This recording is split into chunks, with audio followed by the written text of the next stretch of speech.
Olá, tudo bem? Meu nome é João Paulo, sou professor de História e o tema da aula de hoje é o Plano de Metas de JK.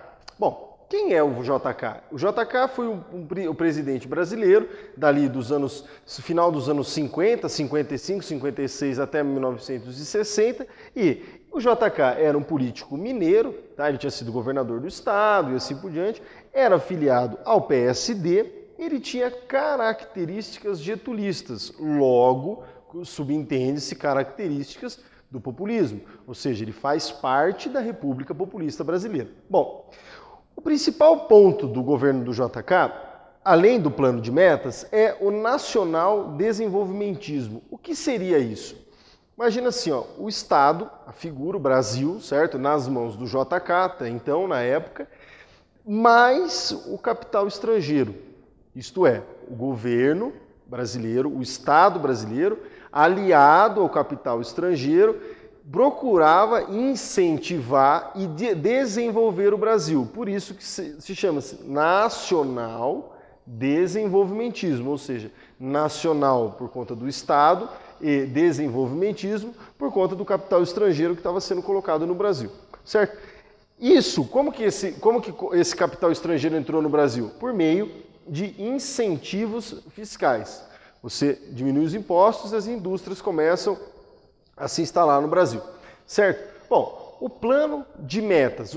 Quais são as características do plano de metas? O que o JK queria com o plano de metas? Primeiro, ele queria investir em alguns setores como energia, transporte, alimentação, indústrias de base e educação. São alguns pontos que o JK preferiu ou elencou como sendo os principais para ele trabalhar, para que ele faça o Brasil se desenvolver, certo?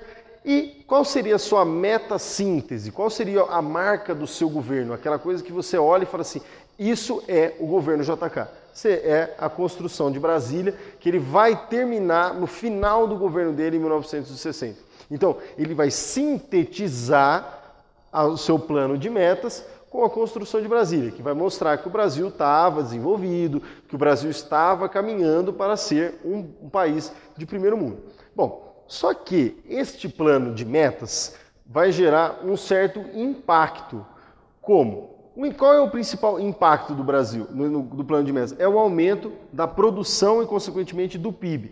Por quê? Muitas indústrias automobilísticas entraram no Brasil. Então o JK incentivou que o brasileiro comprasse o carro, que o brasileiro andasse de carro, que o brasileiro utilizasse rodovias, e tudo isso vai gerar uma série de coisas que nós vemos hoje. Por exemplo, o Brasil não é um país mais ferroviário. Tinha N estradas de ferro, hoje temos algumas, mas principalmente nós trabalhamos, o Brasil usa as rodovias, caminhões, carros e assim por diante, ônibus, e isso gerou um aumento da produção e, consequentemente, do PIB. O poder aquisitivo do brasileiro aumentou, certo? Uma consequência, que é uma consequência clara e óbvia por conta do capital estrangeiro mais o Estado, é que o Brasil ficou dependente do capital estrangeiro. O Brasil tornou-se um país que, sem as multinacionais, não havia aumento da produção e o PIB. Então todo mundo, a população trabalhava nas multinacionais, a população comprava produtos importados. Então isso vai fazer com que o Brasil fique dependente do capital estrangeiro. Logo, isso vai puxar o quê? Dívida externa, certo? Então, o plano de metas do JK vai ter também uma outra falha, que é uma outra consequência, que é ele não atinge todas as suas funções. Por exemplo, a alimentação do plano de metas do JK não atinge a meta, não é uma coisa que você olha e fala assim, nossa, o plano de metas do JK foi bom na parte da alimentação. Não foi bom. A população tinha carro, a população tinha energia barata, energia na casa, mas ao mesmo tempo teve uma crise de abastecimento. Então, o plano de metas do JK nós conseguimos entender dessa forma, por energia, transporte, alimentação, indústrias de base e educação. E, consequentemente, a construção de Brasília, que vai sintetizar tudo isso e vai mostrar para o povo brasileiro e para o mundo que o Brasil estava caminhando quando você muda a sua capital, quando você constrói uma outra capital. Muito obrigado pela atenção.